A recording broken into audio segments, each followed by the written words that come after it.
Hello dear students, good morning. Previous class में अपन ने कुछ चीज़ें डिस्कस की हैं। वीमाएँ कैसे कैलकुलेट करते हैं। किसी भी भौतिक राशि के लिए अपन ने बात करें, भौतिक राशि को यदि आप मूल मात्रकों के पदों में व्यक्त करें, मूल मात्रकों पे जो घातें होती हैं ना, उन घातों को अपन ने क्या कहा था, वीमाएँ कहा था।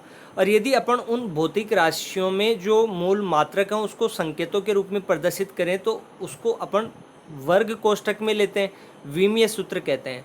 और यदि भौतिक राशि के संकेत को आप विमीय सूत्र के बराबर में आप परिभाषित करते हैं तो उसको विमीय समीकरण अपन क्या कहते हैं। एक अनुप्रयोग इसका अपन ने कैलकुलेट किया था कि कैसे भौतिक राशि को एक मात्रक पद्धति से दूसरी मात्रक पद्धति में कन्वर्ट करते हैं। ये प्रीवियस क्लास में अपन ने डिस्कस किया था। इसके दो अनुप्रयोग और हैं। दूसरा अनुप्रयोग क्या है कि अपन किसी भी भौतिक राशि के सूत्र या समीकरण की सत्यता की क्या कर सकते हैं, जांच कर सकते हैं। और इसके लिए करना क्या है, अपन को कुछ भी नहीं करना। जो भी किसी भी भौतिक राशि के लिए आपको यदि सूत्र दे रखा है या समीकरण दे रखा है तो उसके LHS के पदों की विमा ज्ञात कर लो और RHS के पदों की विमा ज्ञात कर लो। यदि LHS की विमा और RHS के पदों की विमा बराबर है तो मतलब वो समीकरण आपका क्या होगा, सही होगा। इसको अपन विमीय समांगता का सिद्धांत कहते हैं। ठीक है। LHS मतलब दाएं पक्ष की विमा और RHS मतलब बाएं LHS मतलब बाएं पक्ष की विमा और RHS मतलब दाएं पक्ष की विमा। दोनों तरफ की विमाएं समान होनी चाहिए। ये चीज़ यहाँ लिखी हुई देखो। किसी भी विमीय समीकरण के दाईं ओर स्थित राशियों की विमा बाईं ओर स्थित राशियों की विमा के समान होनी चाहिए। इस सिद्धांत को अपन क्या कहते हैं, विमीय समांगता का सिद्धांत कहते हैं। यदि ये सही है कि LHS की विमा बराबर RHS की विमा, इन दैट केस आपका फॉर्मेशन क्या है, सही है। Let we discuss on a example. एक एग्जाम्पल ले लो। वो एग्जाम्पल क्या है कि दो दृढ़ आधारों के बीच तनी हुई L लंबाई की डोरी, दो दृढ़ आधारों के बीच तनी हुई L लंबाई वाली डोरी कंपन कराने पर उत्पन्न ध्वनि की आवृत्ति, डोरी को आप कंपन करवाओगे तो ध्वनि जो उत्पन्न होगी उसकी आवृत्ति निम्न सूत्र द्वारा दी जाती है। n बराबर 1/12 ब्रैकेट रूट के अंदर mg अपॉन में m। mg क्या है, डोरी में तनाव है। जहां mg डोरी का तनाव है तथा m डोरी की एकांक लंबाई का द्रव्यमान है। स्मॉल m क्या है, डोरी की एकांक लंबाई का द्रव्यमान है। सूत्र की सत्यता की जांच करो तो LHS की विमा ज्ञात कर लो और RHS की विमा ज्ञात कर लो। यदि दोनों की विमाएं बराबर हैं देन आपका सूत्र क्या है, सही है।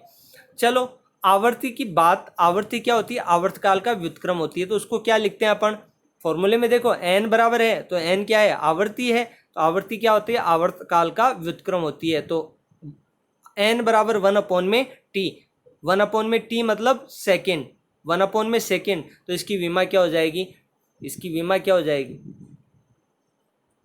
समीकरण के बाएं पक्ष में स्थित आवर्ती की विमा क्या हो जाएगी। आपको कल एक बड़ा सा इंडेक्स के रूप में टेबल दी थी क्लास के साथ, उसको देखना आप।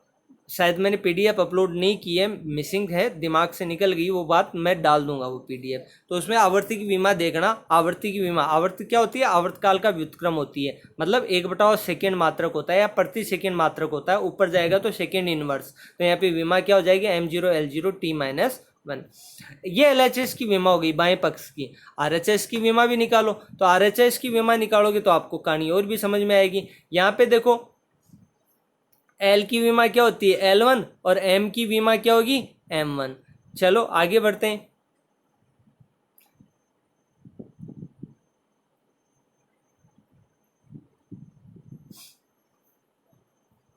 G की विमा क्या होगी, गुरुत्वीय त्वरण की विमा क्या होती है, मीटर पर सेकेंड स्क्वायर। तो L1 t-1। और M की विमा क्या होगी, एकांक लंबाई द्रव्यमान है तो द्रव्यमान बटा में लंबाई, तो M1 L-1।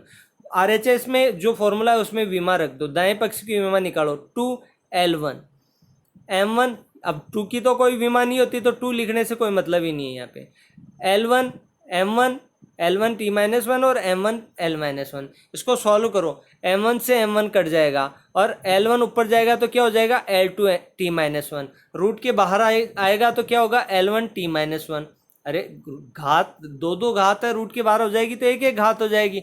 इससे L1 और कट जाएगा तो बचेगा क्या, 1/2 तो क्या है, नियतांक है। विमा क्या बचेगी यहाँ पे, विमा क्या बचेगी, यही तो बचेगी। और एलएचएस की विमा भी क्या थी, यही थी। तो इसकी 1/2 की तो कोई विमा होती नहीं है, तो दाएं पक्ष की विमा ये हो गई, बराबर क्या है, बाएं पक्ष की विमा। यह समीकरण क्या है, पूर्णतया सही है। हो गई कि नहीं हुई जांच। एलएचएस की विमा निकाली M0 L0 T-1, और इसकी विमा निकाली तो T-1। बात समझ में आ गई। अभी नहीं आई होगी, कम समझ में आएगी। एक और एग्जाम्पल डिस्कस कर लीजिए। ऊर्जा का एसआई मात्रक आपको दे रखा है, ऊर्जा का एसआई मात्रक दे रखा है, J बराबर kg मीटर स्क्वायर सेकेंड -2। चाल V का मात्रक दे रखा है मीटर सेकेंड -1, और त्वरण का मात्रक दे रखा है मीटर सेकेंड की पावर -2। गतिज ऊर्जा K के लिए निम्नलिखित सूत्रों में से आप किस किस को विमीय दृष्टि से गलत बताएंगे। आपको मात्रक बता दिए सबके, डरने की जरूरत ही नहीं है। और SI यूनिट में मात्रक बताएं, ऊर्जा का मात्रक, J का मात्रक जूल या फिर kg मीटर स्क्वायर सेकेंड की पावर -2। चाल V का मात्रक मीटर सेकेंड इनवर्स, त्वरण का मात्रक मीटर सेकेंड की पावर -2। तो यहाँ पे इन सूत्रों की जांच करनी है। आपके पास 4 5 6 सूत्र दे रखे हैं, A B C D और E के रूप में, तो इनको जांच कर लो। LHS की विमा, LHS की K क्या है, K की विमा आपको दे रखी है, ऊपर फॉर्मूला दे रखा है। तो गतिज ऊर्जा की क्या हो जाएगी, K की विमा M1 L2 T-2, kg metre square second की पावर -2 दे रखा है क्वेश्चन में, तो K की विमा क्या हो जाएगी, ऊर्जा की विमा M1 L2 T-2।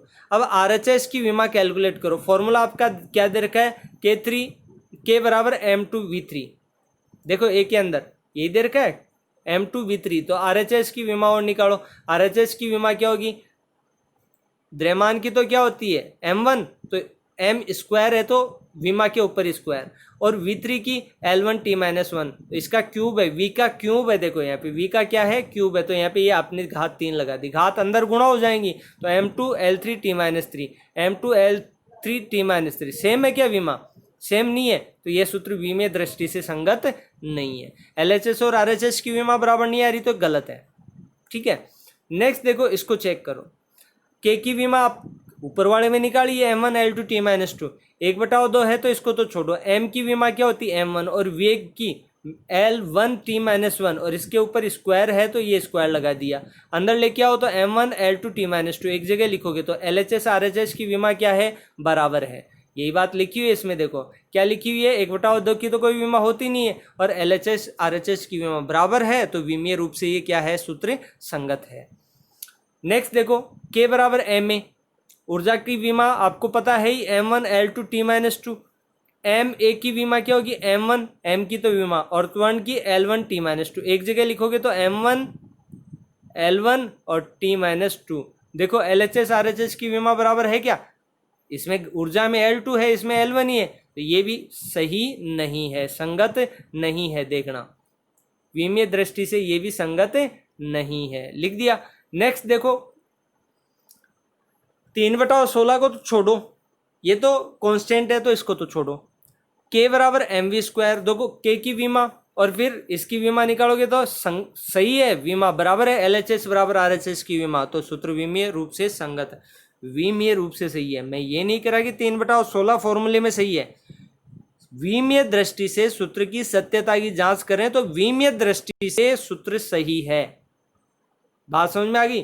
मैं ये नहीं कह रहा हूं कि K बराबर 3/16 mv² सही है, सही है या नहीं है, सही तो नहीं है ये, लेकिन अपन सत्यता की जांच कर रहे हैं केवल विमीय विधि से, तो विमीय रूप से ये फॉर्मूला क्या है, संगत है। हाँ, 3/16 नहीं आना चाहिए, 1/2 आना चाहिए, ये बात सही है, ध्यान रखना।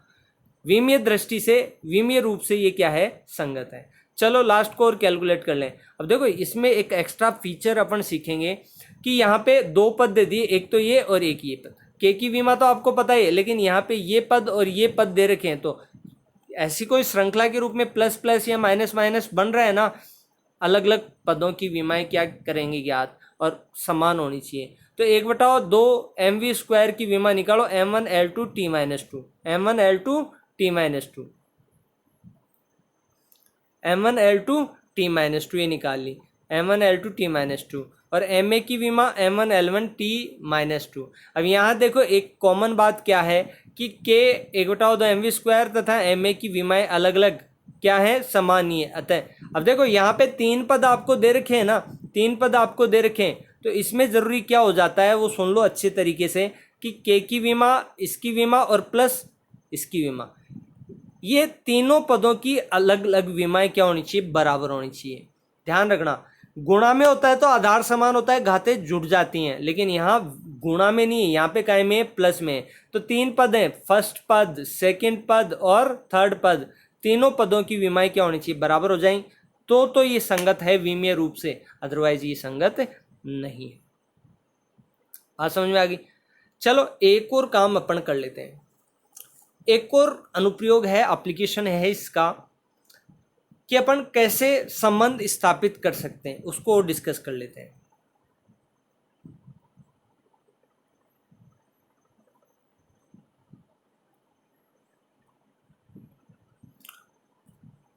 विभिन्न भौतिक राशियों में संबंध अपन स्थापित करेंगे। संबंध स्थापित करने के लिए अपन को कुछ नहीं करना। आप कहेंगे कि जैसे कोई भौतिक राशि है, एल के साथ है, जी के साथ है, एम, एग्जाम्पल डिस्कस करेंगे तो ये ज़्यादा विजिबल होगा, ज़्यादा क्लियर होगा। अपन को सबके साथ अनुक्रमानुपाती का रिलेशन मानना है और मान लेंगे कि ए घात के अनुक्रमानुपाती है, बी घात के अनुक्रमानुपाती है, सी घात के अनुक्रमानुपाती है। जितनी भी भौतिक राशियों पे निर्भरता बताई है ना, उसकी कुछ ना कुछ विमाएं अपन को माननी है। तो ऐसा ही कुछ है। देखो एक एग्जाम्पल से डिस्कस करते हैं, इसमें क्या करना है, कैसे संबंध बनाते हैं वो अपन डिस्कस करते हैं। एक एग्जाम्पल ले रहा हूँ मैं, इसको डिस्कस करते हैं। ऊपर थ्योरी लिखी है वो पढ़ लेना, आप समझ में आ जाएगी, कोई दिक्कत नहीं है। एक सरल लोलक पर विचार कीजिए जिसमें गोलक को एक धागे से बांधकर लटकाया जाता है, जो गुरुत्व के बल के अधीन क्या कर रहा है, दोलन कर रहा है। मान लीजिए कि इस लोलक का दोलन काल, मतलब आवर्तकाल की बात हो रही है, टी, इसकी लंबाई एल पर, गोलक के द्रव्यमान एम पर और गुरुत्वीय त्वरण जी पर निर्भर कर रहा है। मान लो ऐसा कुछ 3 चीजों पर निर्भर कर रहा है, ठीक है, एल पर, एम पर और जी पर निर्भर कर रहा है। तो विमाओं की विधि का उपयोग करके इसके दोलन काल के लिए सूत्र क्या निकालना है अपन को।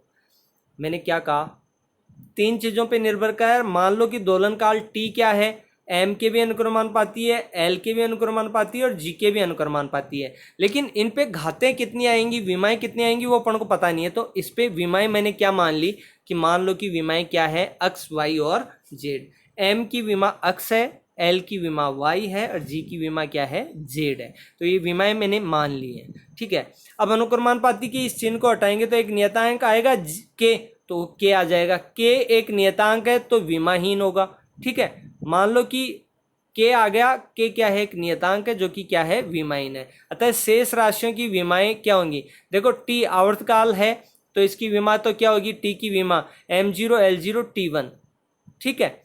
एल की विमा m0 l1 t0, ठीक है। के की विमा एम की विमा m1 l0 t0, जी की विमा m0 l1 t-2। सबकी विमाएं अपन को पता है, आनी भी चाहिए विमाएं।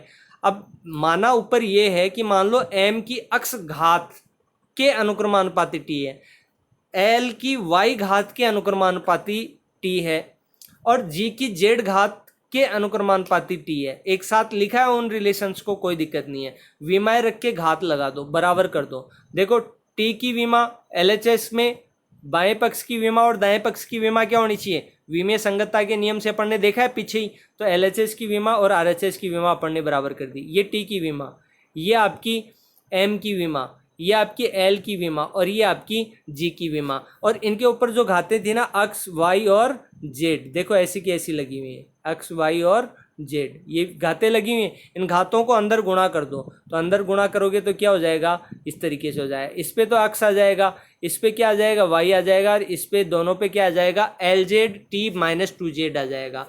सबको एक आधार समान होते तो घातें जुड़ जाती हैं। एम अक्स L y पे, इस पे भी था y और इस पे z था, तो y प्लस जेड और t-2z हो जाएगा। तो यहाँ पे LHS और RHS के कंपैरिजन कर लो, x बराबर 0, y प्लस जेड बराबर 0 और ये बराबर 0। तो y और z की अब मान भी आ गया, ये मान रख दो इसके ऊपर, तो रखोगे तो क्या होगा, k m0 l 1/2 और g -1/2। तो ये फॉर्मूला क्या हो जाएगा, k ये। अब बात रही कि प्रयोगों द्वारा के का मान क्या प्राप्त होता है, 2 पाई प्राप्त होता है। तो इस फॉर्मूले के अंदर ये रखते हैं। यहाँ पे भी विमीय संगतता का ही कंसेप्ट काम में ले रहे हैं, लेकिन कितनी घात के अनुक्रमानुपाती होगा संबंध वो अपन को पता नहीं है, तो यहाँ पे घातें अपन को माननी पड़ेंगी। विमाओं के साथ वो अंदर गुणा हो जाएंगी, फिर आधार समान होते हैं तो घातें जुड़ जाएंगी। एलएचएस आरएचएस का कंपैरिजन करना है, खेल खत्म। एक और क्वेश्चन डिस्कस करते हैं। देखो क्लास ज़्यादा लंबी नहीं हो जाए, नहीं हुई अभी तक तो। इसमें क्या है देखो कि किसी वृत्तीय पथ पर एक समान वेग से गतिमान कण पर, किसी वृत्तीय पथ पर एक समान वेग से गतिमान कण पर लगने वाला अभिकेंद्रीय बल, लगने वाला क्या है, अभिकेंद्रीय बल, लगने वाला अभिकेंद्रीय बल का मान उस कण के द्रव्यमान पर निर्भर करता है, वेग पर निर्भर करता है और वृत्तीय पथ की त्रिज्या पर निर्भर करता है। संबंधित सूत्र ज्ञात कीजिए। मतलब F 3 चीज़ों पे निर्भर कर रहा है, M पे निर्भर कर रहा है, V पे निर्भर कर रहा है और वृत्तीय पथ की त्रिज्या पर निर्भर कर रहा है। करना क्या है, निर्भरता मान लीजिए कि M के, V के और R के क्या है, अनुक्रमानुपाती है, लेकिन किन घातों के वो अपन को पता नहीं है। मान लो अक्ष घात, M की अक्ष घात F के अनुक्रमानुपाती है, V की Y घात F के अनुक्रमानुपाती है और R की Z घात क्या है, F के अनुक्रमानुपाती है। अपन ने ऐसा मान लिया। यहाँ से जैसे अनुक्रमानुपाती का चिन्ह हटाएंगे तो मान लो नियतांक आ गया के की कोई विमा नहीं होती है तो कोई फर्क नहीं पड़ता है, ठीक है। बाकी राशियों की बल की विमा अपन को पता है, बल की विमा ज्ञात करनी आनी चाहिए। बल द्रव्यमान गुणा त्वरण, तो m1 l1 t-2। वेग की विमा अपन को पता होनी चाहिए, मीटर पर सेकेंड, मतलब m0 l1 और t-1 ये विमा हो गई। और m की विमा क्या होगी, m1, द्रव्यमान की विमा क्या होती है, m1, देखो कहा हुआ है द्रव्यमान, द्रव्यमान की विमा क्या होती है, m1 ही होती है, तो m1 l0 t0। और r की विमा क्या होगी, त्रिज्या मीटर होता है, त्रिज्या का मात्रक मीटर या सेंटीमीटर होता है, तो r की विमा क्या हो जाएगी, m0 l1 t0। इनको रखो, LHS की विमा बराबर RHS की विमा करो, करोगे तो क्या होगा, इधर कर दिया ये, इसके ऊपर पावर x थी वो लगा दी, इसके ऊपर पावर y थी वो लगा दी, इसके ऊपर पावर क्या थी, z थी वो लगा दी। पावर्स को अंदर गुणा कर दो तो m की पावर x आ जाएगी, y की पावर y अंदर गुणा करोगे तो l की पावर y और t की पावर -y आ जाएगी। और ऐसे l की पावर आगे वाले में क्या आ जाएगी, z। आधार समान होते तो घातें जुड़ जाती हैं, तो ये घातें जोड़ के जो है वो लिख दी। दोनों तरफ LHS RHS की तुलना करी तो x बराबर ये, y प्लस जेड बराबर ये और -y बराबर ये। तो x का मान 1, y का मान 2 और z का मान क्या आ गया, -1 आ गया। ठीक है, अब x y z का मान आ गया तो रख दो यहाँ पे। करना क्या है, रख दो यहाँ पे f का मान k, m के ऊपर 1 घात लगा दो, v के ऊपर 2 घात लगा दो और r के ऊपर -1, घातों को एडजस्ट कर दो तो क्या हो गया, ये निकल गया। प्रयोगों द्वारा k का मान अपनों को क्या प्राप्त होता है, 1 प्राप्त होता है, तो ये क्या हो जाएगा, F बराबर mv²/r। और अभिकेंद्रीय ये क्या है, अभिकेंद्रीय बल का फॉर्मूला। ठीक है, आई होप आपको समझ में आया होगा। आज की क्लास को अपन ने डिस्कस किया है तो उसमें विमाओं के 2 अनुप्रयोग बच रहे थे, उन अनुप्रयोगों को अपन ने डिस्कस किया। ठीक है, पहले एक अनुप्रयोग था प्रीवियस क्लास में डिस्कस ही कर लिया था। तो विमाओं के 3 अनुप्रयोग हैं अपने। पहला क्या डिस्कस किया था अपन ने,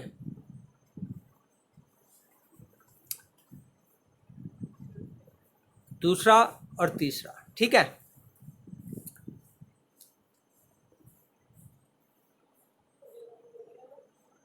एक और चीज यहाँ पे इसके अंदर देखो,